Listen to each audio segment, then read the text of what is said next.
জয় শ্রীকৃষ্ণ, রাধে রাধে।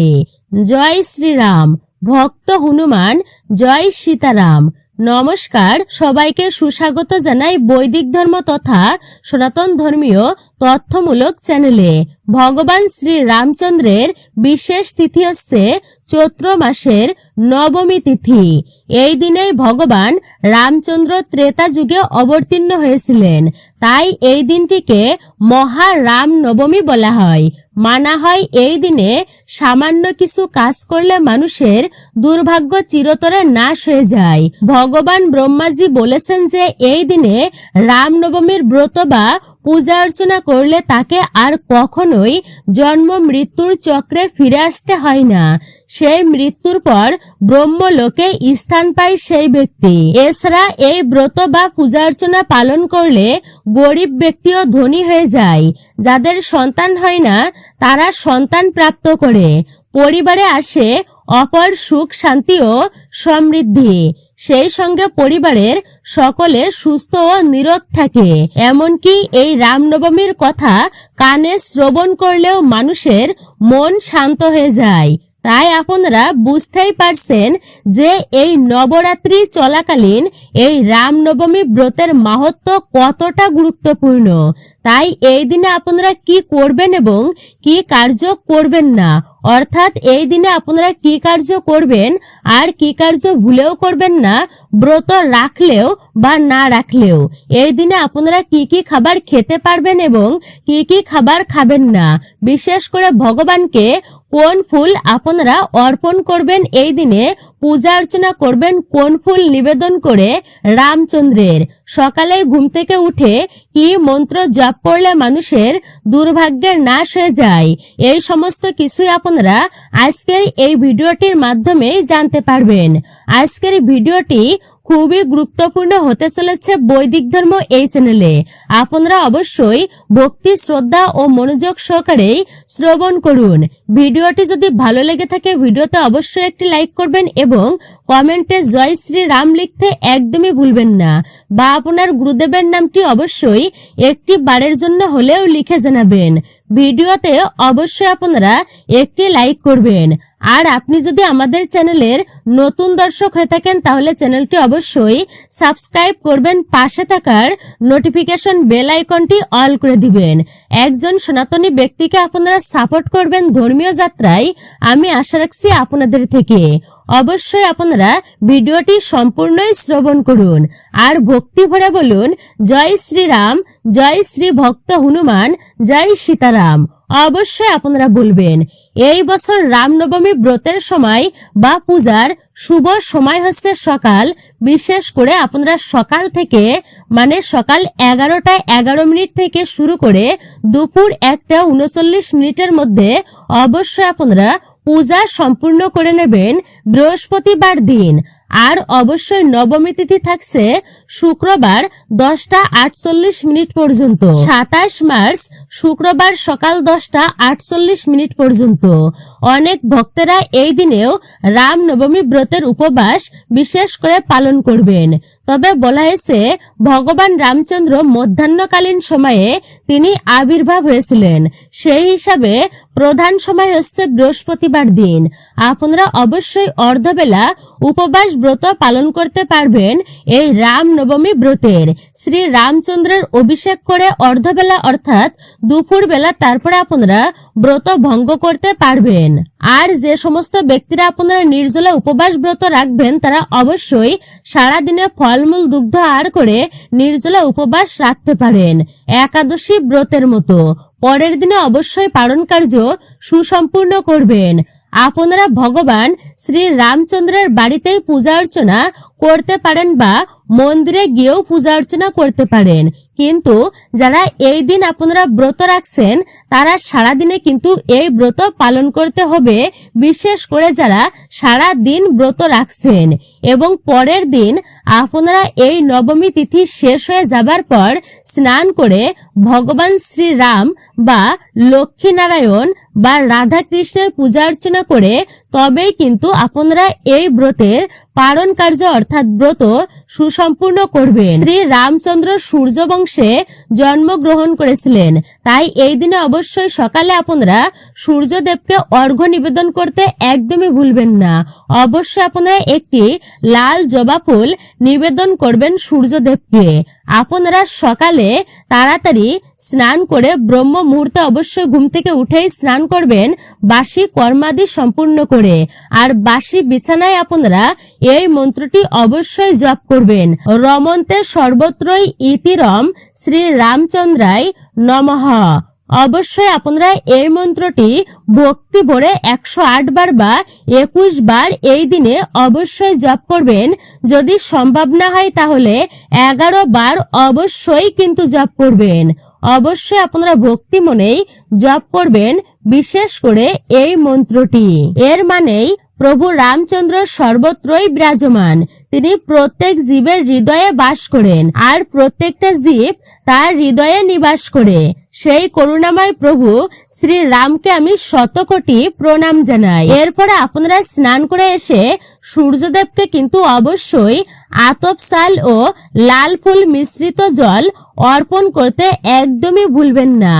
এবং যেই স্থানে আপনারা ভগবান শ্রীরাম বা ভগবান শ্রী লক্ষ্মীনারায়ণের আপনারা পূজা অর্চনা করবেন সেই জায়গাটি আপনারা ভালো করে গঙ্গা জল দিয়ে পরিষ্কার পরিচ্ছন্ন করে নেবেন এবং হাতে সামান্য গঙ্গা জল বা আপনারা ধান নিয়ে আপনারা একটি সংকল্প করুন যে আজকের দিনে আপনারা এই রাম নবমী ব্রত এবং ভগবান শ্রী রামচন্দ্রের পূজা অর্চনা অবশ্যই ভক্তিতেই করবেন।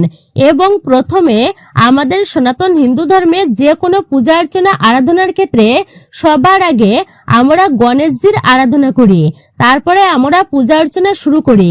তাই বিঘ্নহর্তা গণেশজির পূজা আরাধনা করার পরেই শ্রী রামচন্দ্রের পূজা আরাধনা করতে হয়। রাম নবমীর পূজাতে মাতা কৌশল্যা পিতা দশরথের সাথে সাথে শ্রী রামচন্দ্রেরও পূজা অর্চনা করতে হয় এবং এই পূজাতে তাদের পরিবার বর্গ নবগ্রহের সঙ্গে সবারই পূজা অর্চনা করতে হয়, সবাইকেই স্মরণ করতে হয়। শ্রী রামচন্দ্রের জন্ম কথা মধ্যাহ্নকালে অর্থাৎ দুপুর বেলায় অবশ্যই আপনারা ভক্তি ভরে শ্রবণ করবেন, একটি বারের জন্য হলেও। কারণ প্রভু শ্রী রামচন্দ্র এই সময় আবির্ভাব হয়েছিলেন অর্থাৎ জন্মগ্রহণ করেছিলেন। প্রভু শ্রী রামচন্দ্রের প্রিয় রং হচ্ছে হলুদ রং, তাই হলুদ রঙের ফুল তাকে অবশ্যই নিবেদন করবেন এবং হলুদ রঙের ফল এবং মিষ্টি তাকে অর্পণ অবশ্যই করবেন। আপনারা ধূপ প্রদীপ জ্বালিয়ে পুষ্পাঞ্জলি অবশ্যই দেবেন, প্রভু শ্রী রামচন্দ্রের পূজা অর্চনা আরাধনা করবেন। এই দিনে আপনি যে রামচন্দ্রের মন্ত্র জানেন সেই মন্ত্রই জপ করুন এবং রামায়ণ অবশ্যই পাঠ করবেন, হনুমান চালিসা পাঠ করবেন। যদি সম্পূর্ণ রামায়ণ পাঠ করতে নাও পারেন তাহলে অবশ্যই সুন্দরকাণ্ড আপনারা পাঠ কিন্তু করতে একদমই ভুলবেন না। এছাড়া আপনারা গীতা ও ভাগবত পাঠ করবেন। শ্রী রামচন্দ্রের পূজা অর্চনা করা অত্যন্তই সুখদায়ক। এই পূজাকে অষ্টপ্রহার পূজা বলা হয়, অর্থাৎ সারাদিন 24 ঘন্টা এই পূজা করা হয়। তাই এই দিন সারা রাত জেগে থাকতেই বলা হয়েছে। রাত্রি জাগরণ করে শ্রী রামচন্দ্রের পূজা অর্চনা করা অত্যন্তই মাহাত্ম্যপূর্ণ, অনেকটা একাদশী ব্রতের মতোই। সারা রাত জেগে শ্রী রামচন্দ্রের ধ্যান করা, শ্রী রামচন্দ্রের মাহাত্ম্য কথা কীর্তন অবশ্যই করবেন এবং পরিবারের সদস্যরাও যাতে আপনার সঙ্গে অংশগ্রহণ করে সেই বিষয়ে একটু লক্ষ্য রাখবেন। এই পূজা পরিবারের সকলকে নিয়ে করা মঙ্গলজনক। আমি সবার প্রথমে আপনাদেরকে বলে রাখি যে এই রামনবমীর দিনে কোনো সাদা জিনিসপত্র আপনারা, বিশেষ করে বলা হয়েছে দুগ্ধ দই সাদা মিষ্টি এই সকল জিনিস আপনারা দান করবেন না, এটা অত্যন্তই অশুভ বলেই মনে করা হয়। আপনি যদি এই সমস্ত জিনিস দান করেন তাহলে মঙ্গলের পরিবর্তে অমঙ্গলটাই বেশি হবে। আমরা প্রত্যেকেই জানি যে সাদা জিনিস হচ্ছে শুভতার প্রতীক ও শান্তির প্রতীক। এই পবিত্র রামনবমীর দিন এই সাদা জিনিস দান কিন্তু একদমই শুভ নয়। তবে আপনারা সাদা জিনিস দান করার মধ্যে বিশেষ করে আপনারা সাদা বস্ত্র দান করতে পারেন বা আপনারা হলুদ বস্ত্র দান করবেন। হলুদ বস্ত্র দান করাকে অত্যন্তই শুভ বলা হয়েছে। সাদা জিনিস বলতে কোনো খাবার বাদে যে কোনো কিছু আপনি দান করতে পারেন। সেটা হতে পারে সাদা জামা, সাদা অন্যান্য জিনিস দান করতেই পারেন। তবে এই দানের ক্ষেত্রে আপনাদেরকে একটি বিষয় বলেই রাখি, আপনি যে জিনিসটি দান করবেন সেটি কিন্তু কখনোই ব্যবহার করা হয়ে গেছে এমন জিনিসপত্র দান করবেন না বা পুরাতন কোনো জিনিসপত্র আপনি কাউকে দান করবেন না। আপনারা যদি দান করতেই চান তাহলে নতুন জিনিসপত্র দান করবেন, সম্পূর্ণরূপে সুফল পাবেন এই দিনে। এছাড়া এই পবিত্র রামনবমীর দিনে আপনারা সবজি দান করতে পারেন। আপনার বাড়ির ভাণ্ড থেকে সদা সর্বদাই ভরপুর থাকবে বিশেষ করে, তাই আপনারা আপনার বাড়ি থেকে সবজি দান করতে পারেন কোনো গরিব দুঃখী ব্যক্তিদেরকে। যদি আপনারা পবিত্র রামনবমীর দিন কাঁচা আনাজ বা সবজি দান না করেন তাহলে কোনো দরিদ্র বা ভিক্ষুককে ভোজন করাতে পারেন এবং ভোজনে তাকে মিষ্টি অবশ্যই খাওয়াবেন। তারপর আপনার সাধ্য সামর্থ্য অনুসারে তাকে কিছু অবশ্যই দান করুন।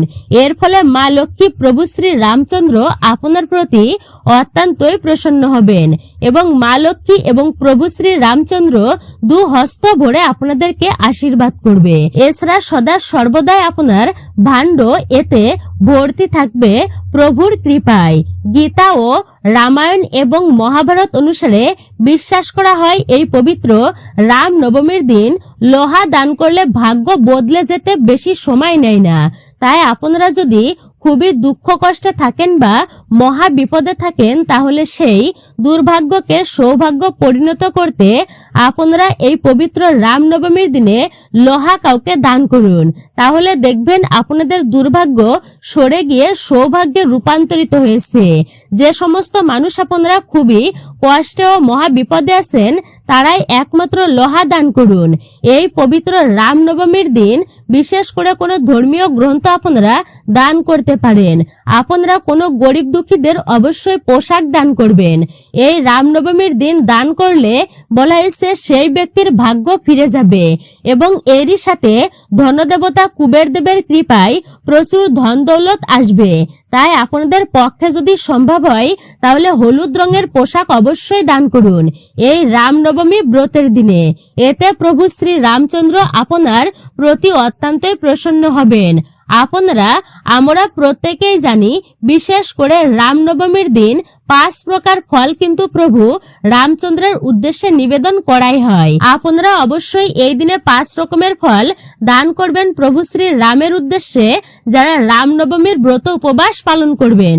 কিন্তু যদি রামনবমীর ব্রত উপবাস পালন করুন কিংবা না করুন অন্তত নিজেদের দুর্ভাগ্যকে সরিয়ে রাখতে, অখণ্ড সৌভাগ্য লাভের জন্য, জীবনের সুখ শান্তি পাওয়ার জন্য, এমনকি দুঃখ কষ্ট বিপদ আপদ রোগ ব্যাধি দারিদ্রতাকে দূর করার জন্য আপনারা এই ফলটি অতি অবশ্যই দান করবেন। তাহলে আপনাদের জীবনে কখনো কোনো অর্থের কিন্তু কমতি হবে না, আর্থিক কষ্ট দূরে যাবে। আর এই ফলটি হচ্ছে আম। এই আম কাঁচাই হোক বা পাকাই হোক, যে কোনো ধরনের আমই হোক না কেন অবশ্যই আপনারা দান করবেন এই দিনে। কোনো গরিব দুঃখী দুস্থ অসহায় মানুষকে অবশ্যই দান করতে পারেন, কোনো ব্রাহ্মণকে দান করতে পারেন। এমনকি আপনারা চাইলে প্রভু শ্রী রামচন্দ্রের কোনো মন্দিরে গিয়েও আপনারা শুধু এই আম দান করতে পারেন। তাহলে আপনাদের জীবনে যেমনই বিপদ আপদ দুঃখ কষ্ট জ্বালা যন্ত্রণা থাকুক না কেন তা প্রভু শ্রী রামচন্দ্রের আশীর্বাদ ও কৃপায় সুনিশ্চিত ভাবে দূরীভূত হয়ে যাবে এবং অর্থ আসবে বিশেষ করে চুম্বকের মতো। আমাদের হিন্দু শাস্ত্রে উল্লেখ আছে যে রাম নবমীর দিন এই আম দান করলে জীবনে চির সুখ শান্তি বজায় থাকে, সকল মনস্কামনা পূর্ণ হবে। কারণ রাম নবমীর দিন এই ফল দান করা বিশেষ করে রাম বানেরই সমান বলা হয়েছে। এই দিনে যারা সম্পূর্ণ নির্জলা উপবাস করতে পারবেন না, আপনারা ব্রত যদি রাখতে চান তাহলে আপনারা অর্ধ দিবস ব্রত অবশ্যই রাখতে পারেন। বিশেষ করে এই দিনে আপনারা পঞ্চরবিশেষ্য গ্রহণ করবেন না, পেঁয়াজ রসুন আপনারা আমিষ জাতীয় খাবার গ্রহণ করবেন না, মাছ মাংস পেঁয়াজ রসুন ডিম পুঁই শাক আপনারা ভুলেও কিন্তু খাবেন না এই দিনে। আপনারা ভগবানের ব্রত উপবাস এইভাবে রাখতে পারেন। তাছাড়া এই দিনে বলা হয়েছে প্রভু শ্রী রামচন্দ্রের উপবাস ও ব্রত রাখতে হলে অবশ্যই ভক্তি ভরে আপনারা এই দিনটি পালন করবেন। আপনারা অবশ্যই এই দিনে কোনো নেশা জাতীয় দ্রব্য ভুলেও কিন্তু ভক্ষণ করবেন না। আর আপনারা এই দিনে বেগুনের তৈরি কোনো খাবার মুখেও তুলবেন না। কলমি শাক, মুসুর ডাল আপনারা বিশেষ করে এই দিনে ভুল করেও গ্রহণ করবেন না কোনো লাল শাক। আপনারা অবশ্যই এটি মনে রাখবেন। আপনারা এই দিনে ঢেঁড়স, সিম, বরবটি, গাজর একদমই মুখে তুলবেন না। লাউ বিশেষ করে আপনারা এই দিনে খাবেন না। তবে বলা হয়েছে আপনারা আম খেতে পারেন এবং আপনারা উচ্ছে গ্রহণ করতে পারেন, অর্থাৎ করলা খেতে পারেন এবং সজনে ডাঁটা আপনারা এই দিনে গ্রহণ করতে পারেন। তাও অত্যন্তই শুভ হবে আপনাদের জন্য। আপনারা যারা নির্জলা উপবাস করবেন বা যারা নির্জলা উপবাস করতে পারবেন না, সারাদিনে একবার খেয়েও এই ব্রত আপনি পালন করতে পারেন। আর নির্জলা উপবাস করলে অবশ্যই আপনারা জল ফোঁটা পর্যন্ত গ্রহণ করবেন না, পারণ করে তারপরে আপনারা প্রসাদ গ্রহণ করবেন। কেননা সকলের শরীরে তো আর নির্জলা উপবাস সম্ভব নয়। তো সেই ক্ষেত্রে ফল বা দুগ্ধ খেয়ে আপনারা উপবাস করতেই পারেন। যারা ফল বা দুগ্ধ না খেয়ে উপবাস করবেন তারা বিশেষ করে আপনারা নির্জলা ব্রত সুসম্পূর্ণ করবেন। আর বিশেষ করে যারা এই দিনে উপবাস রাখবেন না তারা অবশ্যই আপনারা বিশেষ করে এই পঞ্চরবিশেষ্য জাতীয় খাবার আপনারা এই দিনে এড়িয়ে চলবেন।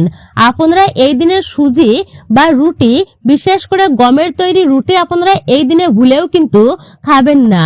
আপনারা এই দিনে অবশ্যই বিশেষ করে এটি মনেই রাখবেন, জল বা সিঙ্গারার আটা পাওয়া যায় সেটিও খাওয়া যায়। এছাড়া আপনারা এই দিনে সাবুদানার তৈরি খিচুড়ি খেতে পারেন এবং লুচি, পরোটা বা সাবুর পায়েস তৈরি করেও আপনারা এই দিনে গ্রহণ করতে পারেন।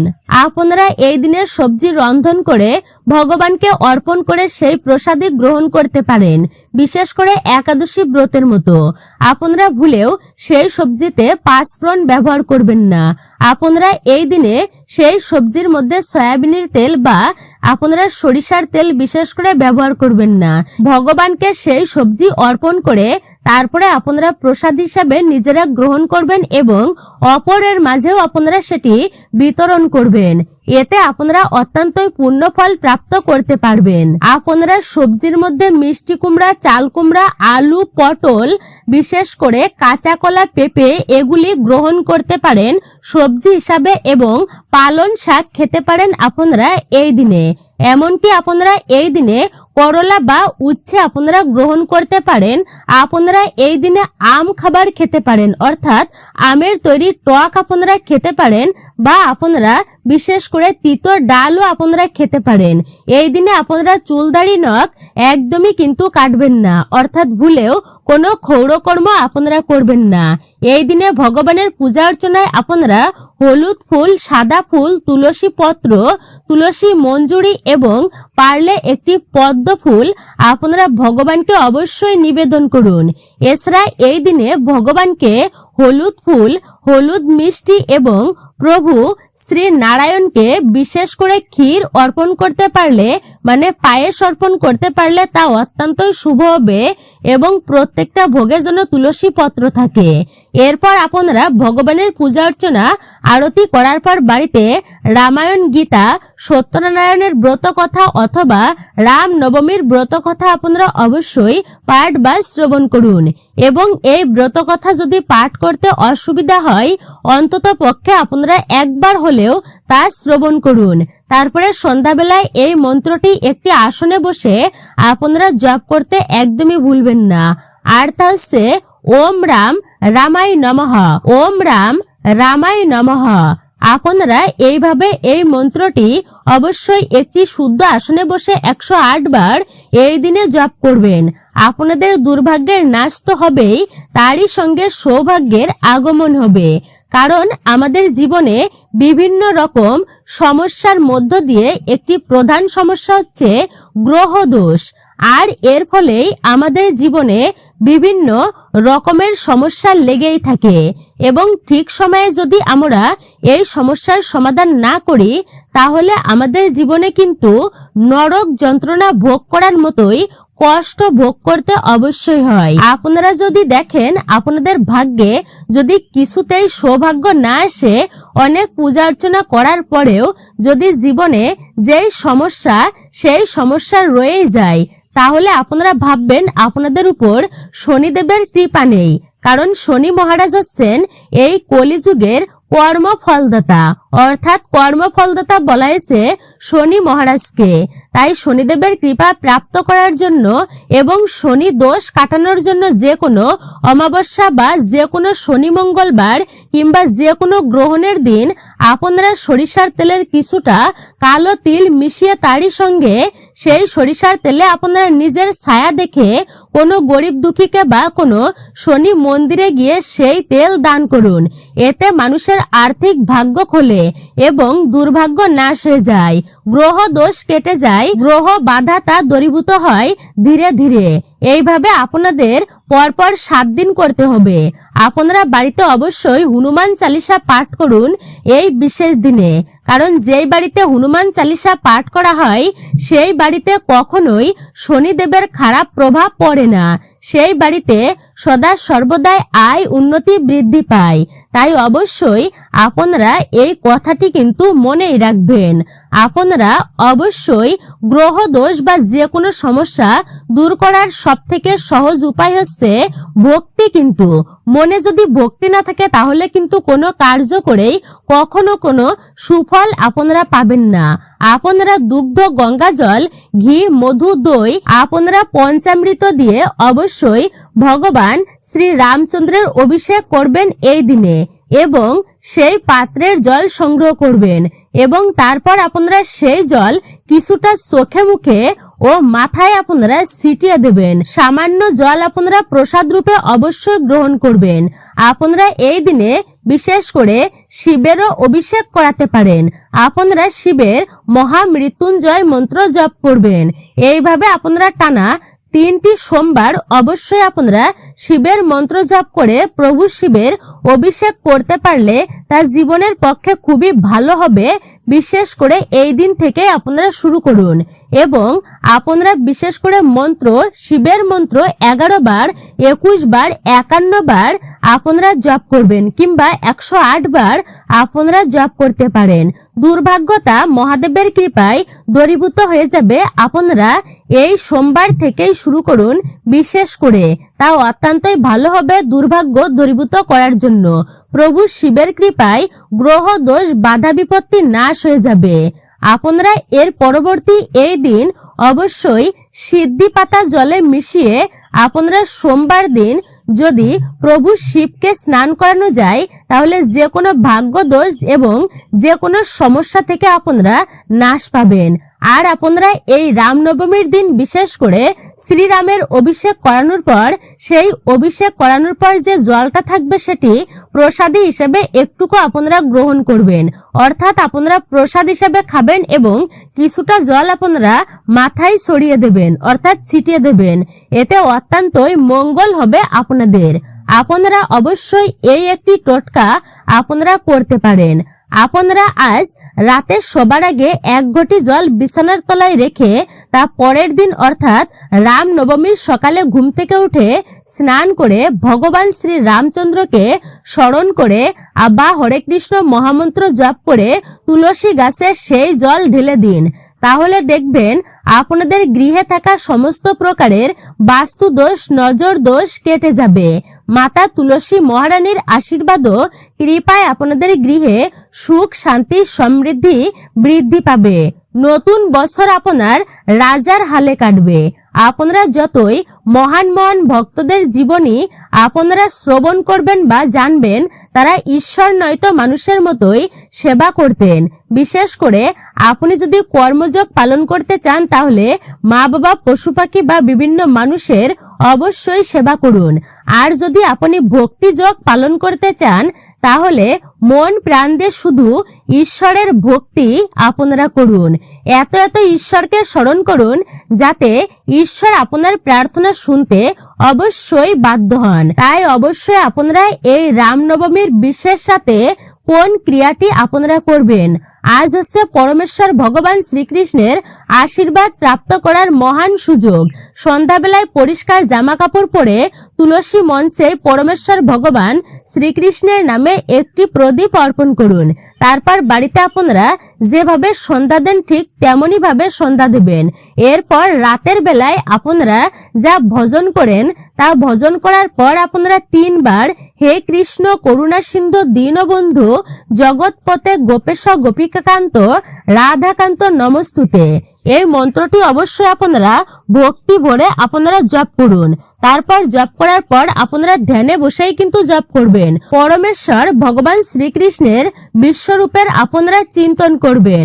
আপনাদের সময় অনুসারে আপনারা বিশেষ করে 5 মিনিট বা 10 মিনিট বা 15 মিনিট যেমন খুশি আপনারা তা অবশ্যই আপনারা জপ করবেন। এছাড়াও আপনারা চাইলে প্রতিদিন রাতেই সবার সময় অর্থাৎ ঘুমানোর আগে এই প্রক্রিয়াটি করতে পারেন। ফলে কিছুদিনের মধ্যে আপনার জীবনে এক অশেষ পরিবর্তন দেখতে পারবেন। আপনারা একেবারেই কিন্তু ঠিকই শুনছেন। এই প্রক্রিয়াটি এতটাই শক্তিশালী যে আপনাদের ভাগ্য পর্যন্ত বদলে যাবে। এছাড়াও আপনাদের হাতের তালু দেখে আপনারা বিছানায় বসেই পরমেশ্বর ভগবান শ্রীকৃষ্ণ ও রাধারানীকে স্মরণ করে আপনাদের যা মনোবাসনা রয়েছে নতুন বছরে আপনারা কি চান তা ভগবানকে অবশ্যই বলুন। এরপর আপনারা দেবাদিদেব মহাদেবকে বলবেন যেন তিনি নতুন বছরে আপনাদের রক্ষা করেন। যেহেতু এই চৈত্র মাস বিশেষ করে দেবাদিদেব মহাদেবেরই বিশেষ মাস এবং হনুমানজিকে আপনারা বলবেন যেন তিনি সমস্ত রকমের নেগেটিভ এনার্জি থেকে আপনাদেরকে বাড়িতে বিশেষ করে আপনাদের বাড়ি পাহারা দেন অর্থাৎ রক্ষা করেন আপনাদেরকে।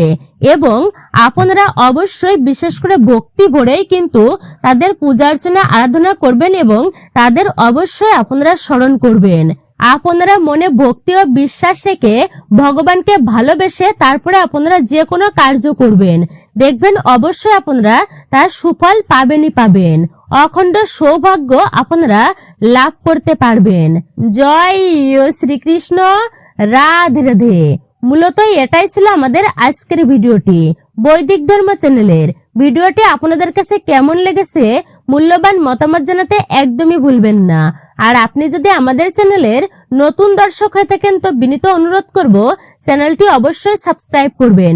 পাশে থাকা নোটিফিকেশন বেল আইকনটি অবশ্যই অল করে দিবেন। ভিডিওতে একটি লাইক করবেন, কমেন্টে জয় শ্রীরাম অথবা আপনার গুরুদেবের নামটি বা আপনার ইষ্ট বা আরাধ্য দেবের নামটি লিখতে একদমই ভুলবেন না। সকলে ভালো থাকুন, সুস্থ থাকুন, পরম করুণাময় ঈশ্বরের অশেষ কৃপায়। আবারও আপনাদের সাথে কথা হবে নতুন কোনো বিষয় নিয়ে।